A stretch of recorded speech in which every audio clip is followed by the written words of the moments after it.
Le temps, donc, alors merci beaucoup, je remercie l'ensemble de l'assistance, je remercie M.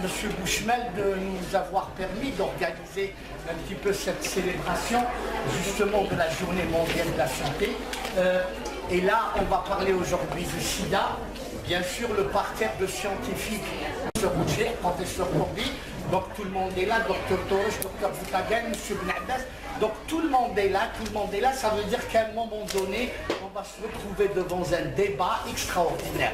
Et il faut savoir, mes enfants, et c'est un peu le mot du début, que normalement cette journée, elle est destinée à vous. Normalement, moi, sincèrement, j'aurais aimé que ça soit un étudiant de l'école paramédicale qui va se mettre ici au pupitre et qui va présenter la communication. Nous, médecins, maintenant, profs, etc., ça y est, on est un peu dépassés par le cours des temps. Parce que c'est de l'éducation sanitaire, c'est de l'information, c'est de la sensibilisation. Alors voilà, merci beaucoup. Alors, justement, un mot, avant d'enchaîner sur ces diapositives, écoutez bien ce que je vais dire. L'un des premiers principes de l'éducation sur le sida, de l'information sur le sida, de la sensibilisation sur le sida, le premier principe est le suivant. Regardez, c'est l'un des principes fondamentaux qui m'engoulou hna al-amoud al-fiqari. Quand le savoir est accessible, l'ignorance devient un crime.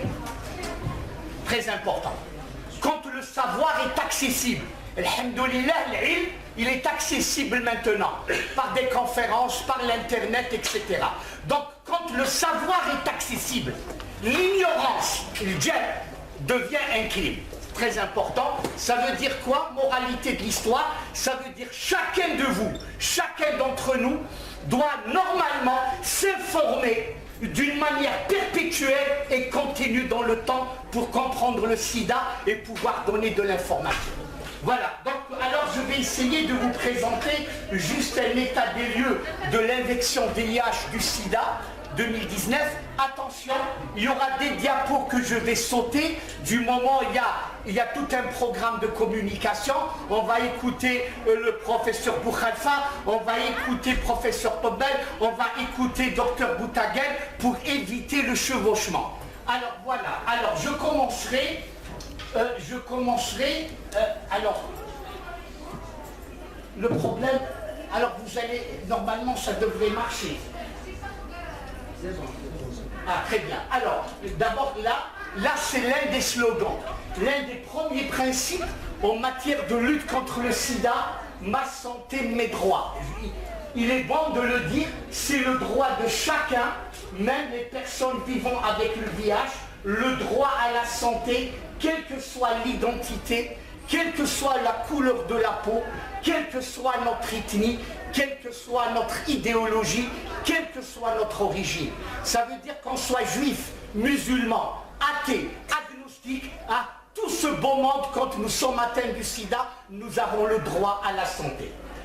Alors le deuxième point important qui va nous donner un peu de bonheur, ça c'est formidable. Il faut le lire afin que vous compreniez les efforts qu'a fait l'Algérie en matière de lutte contre le sida. On a beau critiquer, on a beau dire du mal, on a beau dire que nous n'avons rien fait en matière de lutte contre le sida, eh bien c'est pas vrai. Regardez, ça c'est un mot qui a été rédigé par le directeur général justement de l'ONU-SIDA. Alors regardez, en date du 24/7/2017, c'est un article de presse, voilà ce qu'il dit. L'Algérie a réalisé des progrès significatifs en matière de lutte contre le sida. Écoutez bien, le taux d'accès au traitement contre le VIH est passé de 24% en 2010, il est passé en 2016 à 76%. Ça veut dire sur 100 malades atteints du sida, il y a 76 qui peuvent accéder au traitement. Regardez ce qui place l'Algérie en tête dans la région du MENA, parce que l'Algérie, dans la configuration de l'OMS, nous nous situons dans la région du MENA. C'est quoi la région du MENA? Ça veut dire c'est le Moyen-Orient et l'Afrique du Nord. Donc dans la région du MENA, soyez-en sûrs qu'en matière d'accessibilité au traitement antirétroviral, l'Algérie quand même se situe en tête. Bien, alors là je rappelle uniquement que le plan national stratégique de lutte contre le sida qui a été élaboré sur la période de 2016 à 2020, vous avez le premier objectif, c'est la réduction des taux de mortalité et de la transmission mère-enfant. Ça, c'est un des objectifs en matière de lutte contre le sida en Algérie, dans le plan national, réduire le taux de mortalité et la transmission de la mère à l'enfant. Et regardez encore un deuxième élément, c'est de pouvoir réduire justement l'incidence à 500 nouveaux cas d'infection. Voilà. Il faut savoir encore un deuxième élément, Monsieur Tobé, on a parlé tout à l'heure avec le professeur Rocher, c'est que l'estimation actuellement du coût du traitement dans le cadre de la prise en charge du sida, c'est à peu près 157 millions de dollars. Regardez, donc 95% de toute la masse monétaire, elle est à la charge de l'État. Regardez, ce n'est que 5% où le financement est ramené par l'ONU-SIDA. Mais 95%, il est à la charge de l'État. Voilà, ça ce sont d'excellents indicateurs afin que chacun d'entre nous, justement, ait dans la tête que l'Algérie, elle est en train de faire des efforts, et particulièrement dans la région du MENA, où nous nous situons en tête actuellement en matière d'accessibilité au traitement. Voilà, je reprends, c'est très important qu'on appelle les 3,90. 90% de toutes les personnes vivant avec le VIH, 90% de l'ensemble de personnes infectées par le VIH, diagnostiquées, qui reçoivent un traitement antirétroviral, et enfin 90% des sujets malades pourraient accéder bien sûr au traitement avec bien sûr une charge virale indétectable. Voilà. Alors, il faut savoir l'épidémie, elle a combien? Elle a 38 ans. 81 les premiers cas, maintenant nous sommes en 2019, regardons bien, l'épidémie, elle a 38 ans. On se rappelle, 81, c'était les premiers malades. Ensuite, on a eu la découverte en 83 du VIH1, du VIH2, etc. Ensuite, il y a eu la découverte du premier médicament en 86, c'était l'AZT.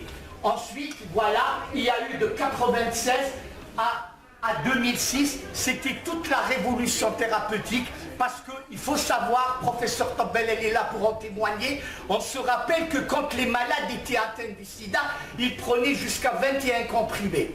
Maintenant, avec l'avènement de la trithérapie, le bonhomme, il prend un seul comprimé et il est couvert justement dans le cas thérapeutique. Voilà. Donc, alors, on est en 2019, malheureusement, il faut le dire, la seule arme que nous avons actuellement pour lutter contre le sida, nous restons dans le cadre de la prévention, Bien, alors là, je vais dire juste un mot, c'est une maladie infectieuse d'origine virale. Il y a le dysfonctionnement du système immunitaire, c'est-à-dire le mana'a. Il faut savoir que c'est une maladie grave et qui est mortelle. Elle peut toucher tout individu, quel que soit son âge, quel que soit son sexe et quelle que soit la race. Ça veut dire que c'est une maladie qui ne connaît pas une sélection de l'individu ou là qui connaît une sélection géographique. Enfin, il faut le dire, c'est un véritable problème mondial de santé publique. Il faut savoir l'historique, le premier cas en 81 aux États-Unis, l'histoire de Gottlieb, on ne va pas en parler aujourd'hui, maintenant on peut en débattre, comment on avait découvert les premiers cas de sida. On les a découverts bien sûr chez les homosexuels. D'ailleurs c'est pour cela qu'on l'appelle la maladie des H. La maladie des H, ça veut dire ce sont d'abord les homosexuels. Ensuite, c'était les héroïnomanes qui consommaient de l'héroïne par voie injectable. C'était des Haïtiens, donc qui avaient un caractère communautaire. Quatrièmement, c'était aussi des hémophiles. Et enfin, c'était des hétérosexuels. On l'appelle la maladie des H. Et vous retrouvez l'homosexualité, une forme de déviation du comportement sexuel. Les héroïnomanes, les Haïtiens, la communauté qui consommaient les hémophiles, les hétérosexuels. Voilà, donc là je ne vais pas y revenir parce que professeur Boukhalifa sera mécontente. Je vais sauter. Voilà la structure, je vais sauter. La molécule, je vais sauter. La réplication, tout ça, je ne vais pas en parler. Je ne vais même pas parler de l'intelligence du VIH. On va laisser le soin au professeur Boukhalifa d'en parler. Alors, ce que je vais dire en tant qu'épidémiologie, le seul bonheur, c'est que le virus est très fragile.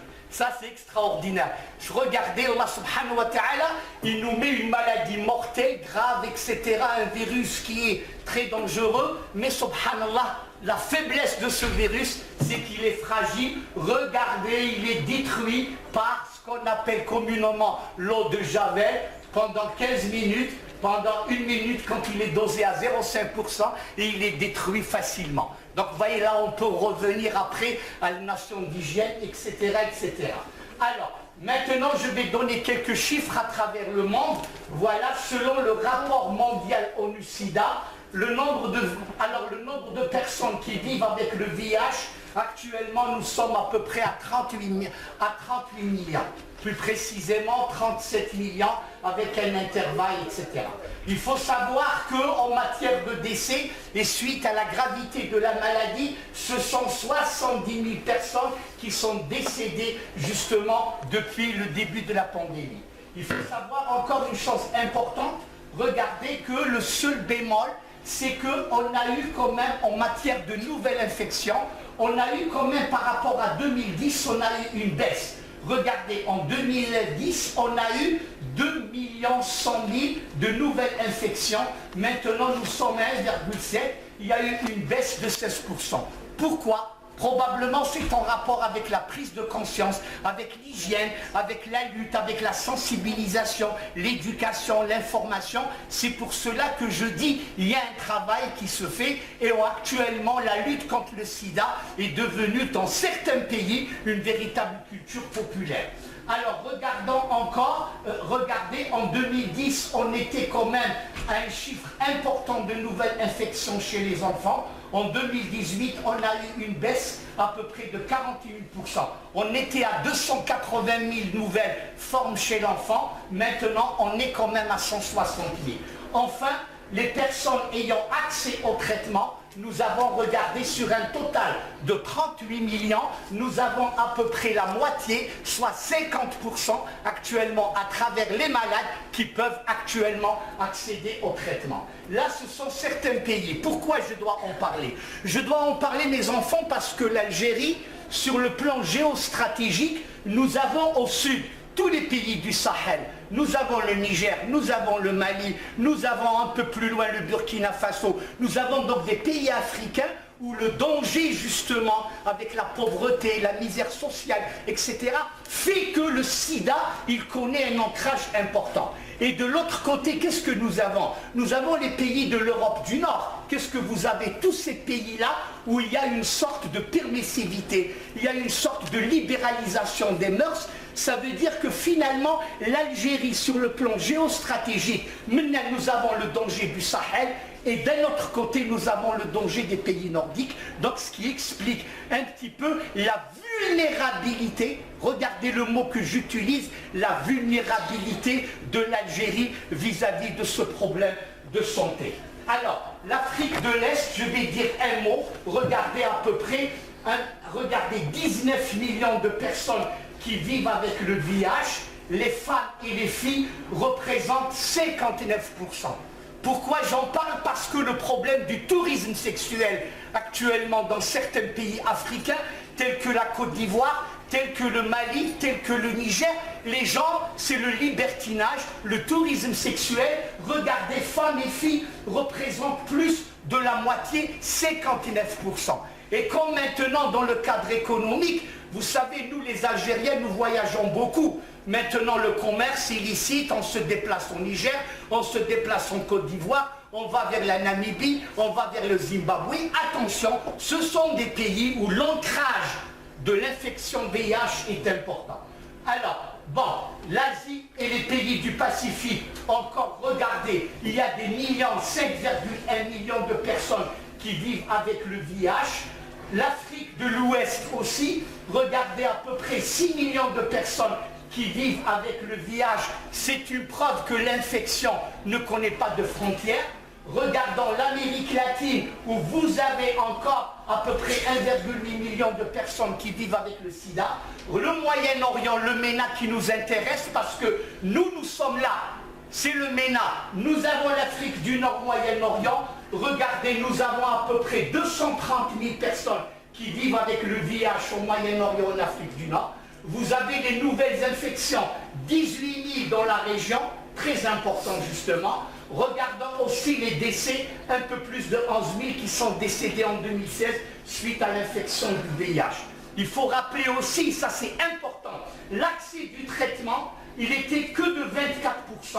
Regardons 15 à 41% chez les personnes, c'est quand même dans la moyenne du MENA, mais l'Algérie quand même, elle est à l'accès de 76%. Par rapport à certains pays, quand même ils sont à 24%. L'Europe de l'Est, c'est important parce que nous avons toute une économie avec ce pays. Nous, le tourisme sexuel, j'en parle tout le temps. Il faut savoir que regardez, la maladie, elle y est. Regardez encore un deuxième mécontentement, c'est que dans ces pays, regardez, l'accès au traitement, il est de 28%. Ça veut dire sur 100 malades, vous n'avez que 28 qui peuvent avoir un traitement. Ça veut dire qu'ils ne sont pas protégés et la transmission, elle peut être récurrente, etc. etc. L'Europe occidentale, la même chose aussi. Regardez, on a le foyer du VIH, etc. Bien. Alors, je donne un peu quelques chiffres pour l'Algérie. 2019, nous sommes actuellement au total d'infection à 13 000 cas d'infection. Les séropositifs, nous sommes à peu près à 11 000. Le sida maladie, nous sommes à peu près à 1930. Il faut savoir pour 2019, on a eu les nouveaux cas, c'est à peu près 673 nouveaux cas d'infection. Alors les nouveaux cas par année, on estime en Algérie, bien sûr, d'après le laboratoire national de référence sur lesquels on ne discute pas les résultats. Il faut savoir que nous avons 700 à 800 nouveaux cas au cours de ces 5 dernières années. Chaque année, pendant ces 5 dernières années, nous avons à peu près 700 nouveaux cas. Enfin, en matière de décès, on déplore, bien sûr, un peu plus de 1000 décès. Voilà, il faut savoir quand même pour l'Algérie, ce qui est un peu le bémol, le positif, important, très important. L'épidémie, elle est peu active en Algérie.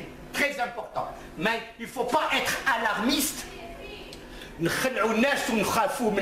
Non, l'épidémie, elle est peu active. La prévalence demeure très faible. Elle est de l'ordre de 0,1% dans la population générale. Un deuxième élément important, elle est concentrée au niveau des populations vulnérables. C'est quoi une population vulnérable? Une population vulnérable, ça veut dire c'est une population qui est faible, qui peut recevoir le problème. Quel est le problème? Regardons, d'abord c'est la jeunesse de la population algérienne.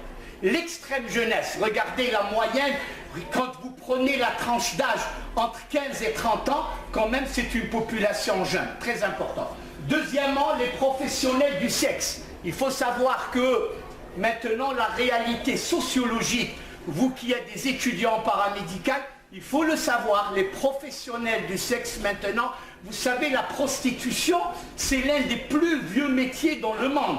Il n'y a rien de nouveau, il n'y a rien de nouveau. Il faut savoir maintenant, avec la misère sociale, la misère économique, la déperdition des valeurs, etc., etc., autant d'éléments qui font que les professionnels du sexe.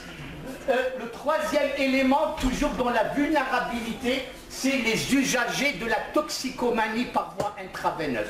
Vous savez, les gens se piquent l'héroïne maintenant, on se pique maintenant la cocaïne, et je dis le mot cocaïne avec le sourire, cocaïne maintenant qui est devenu quelque chose, qui est devenu, qui un dialecte tout à fait ordinaire dans notre société. Enfin, les mouvements de population, c'est très important. Ça veut dire que maintenant, quand un pays il est dans la misère, il est dans la guerre, il se déplace. Il faut savoir une chose importante.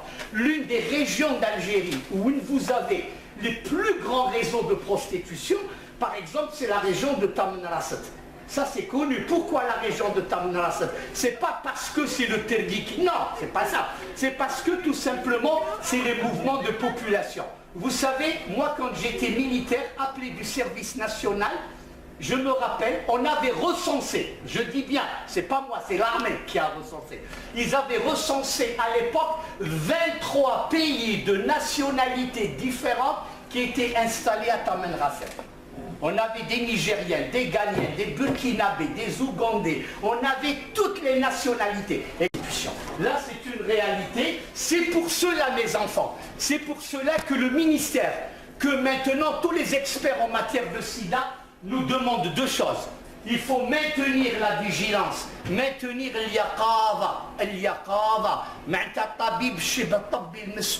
toute la famille, etc. C'est la vigilance et enfin de renforcer le dispositif de prévention. Je dis encore un mot, regardez là, je ne vais pas m'élargir, je classe parce que Mbad Boutagen va en parler. La tranche d'âge les plus importantes, regardez, c'est un âge très jeune, très jeune, hein, c'est l'extrême jeunesse de la population. Je ne vais pas parler de ça, je ne vais pas parler de ça, je ne vais pas parler de ça. J'espère que Boutagen va en parler. Est-ce qu'elle est là? Lila, tu vas en parler? Ah bon, je vais dire deux mots. Non, il fallait juste me le dire parce que quand même, j'ai pas le droit de sauter ça quand même. Même regardez ça, regardez s'il vous plaît. Les tranches d'âge, regardez là. 20 ans, 30 ans, regardez.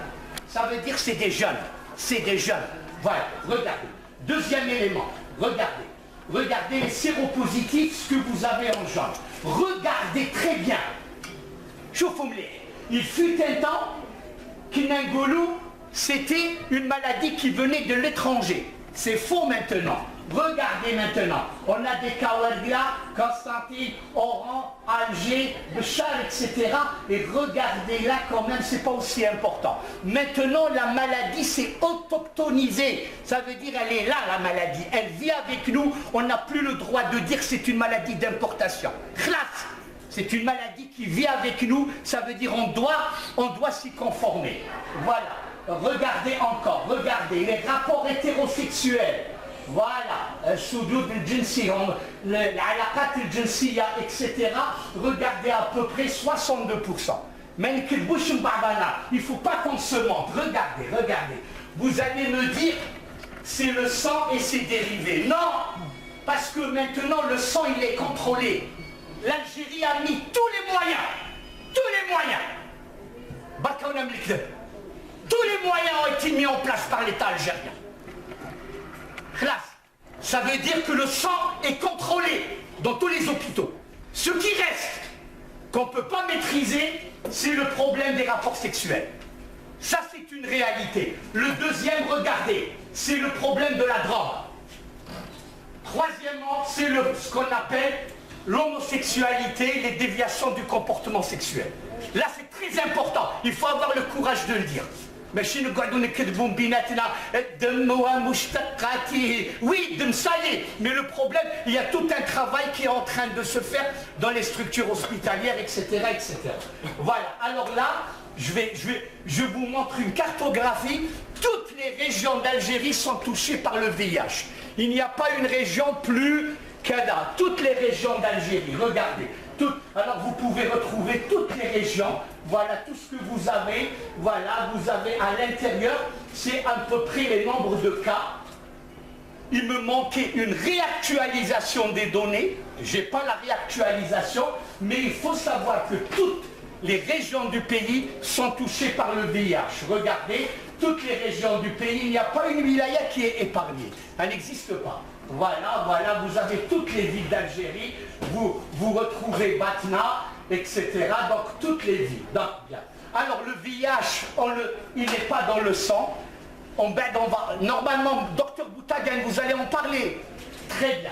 Voilà, je saute. La transmission, vous allez parler. Très bien. Voilà ce qu'il faut savoir. Regardez la transmission.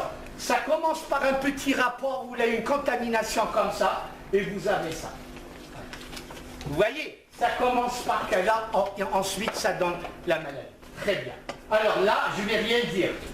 Je ne vais rien dire parce que, voilà, je vais vous montrer que le sang est un agent dans la transmissibilité, etc. La transmission périnatale, elle va en parler, docteur Boutagen. Voilà le sang, wa mustaqatihi.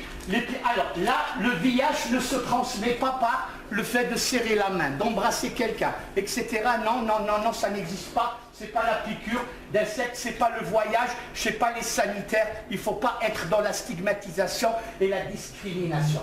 Là, madame Tobel va m'engueuler. Je vais rien dire, je vais rien dire, je vais rien dire, je vais rien dire, je vais rien dire, je vais rien dire. Je vais rien dire, je vais rien dire, je vais rien dire. Ah, là c'est très bien. Le dépistage, ça veut dire qu'il faut se dépister. Se dépister. À quel moment? Quand on a des comportements à risque, je ne sais pas. Soit j'ai été l'objet d'une transfusion, soit j'ai eu un rapport non protégé, j'ai manipulé quelque chose, soit un enfant qui a été victime d'un viol.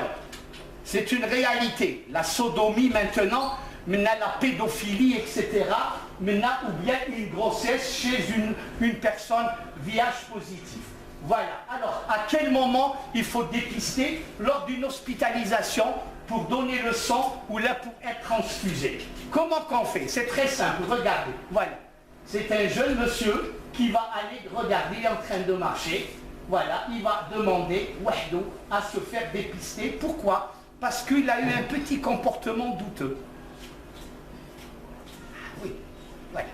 Allez, hop, ça y est, il va se faire dépister. Voilà. Donc voilà. Très bien. Voilà. En conclusion, j'ai été, voilà, sida. Je vais le changer complètement pour être dans le slogan qui m'a dit le professeur Tobi, les organisations communautaires doivent partager justement cette éducation. Ce n'est plus le médecin, ce n'est plus l'infirmier, ce n'est plus uniquement la famille, c'est la société civile. Le mujtama al-madani maintenant يخرج للميدان ويخدم justement في محاضرات في محاربة السيدا. Regardez, sida, c'est pas sida, on va dire le savoir. Regardez, car quand le savoir est accessible, l'ignorance devient un crime. Est-ce que vous êtes d'accord avec moi? Non, non, est-ce que vous êtes d'accord avec moi?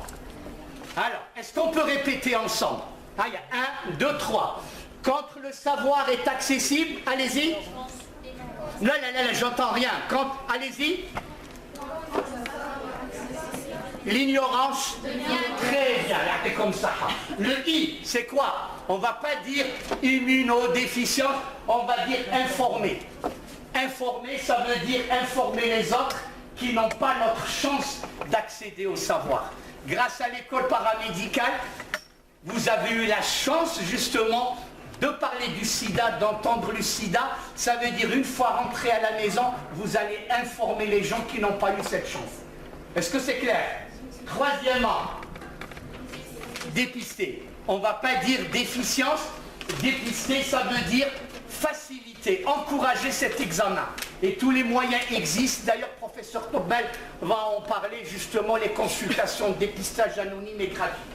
Enfin, le A, c'est pas acquis, accompagner. Accompagner, ça veut dire accompagner les malades dans la douleur, accompagner les malades dans la solitude, accompagner les malades pour qu'ils ne soient pas rejetés, accompagner les malades pour qu'ils ne soient pas marginalisés. Voilà donc. Alors, il faut vous rappeler ça. Regardez, c'est une pancarte qui a été écrite par quelqu'un. Rappelez-vous que lorsque vous quittez cette terre,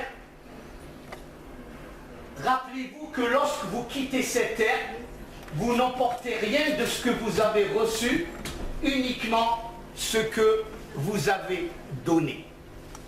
Uniquement ce que vous avez donné, c'est important. Il faut donner dans la lutte contre le sida, il faut écouter les gens, il faut les accompagner, etc.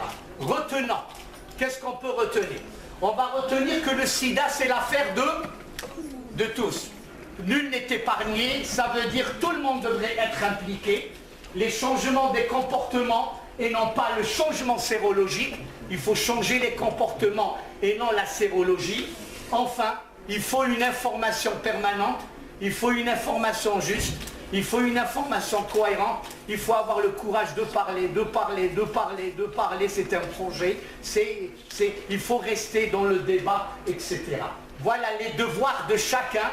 Aujourd'hui, quand on va sortir, notre devoir est le suivant. Respect de la confidentialité.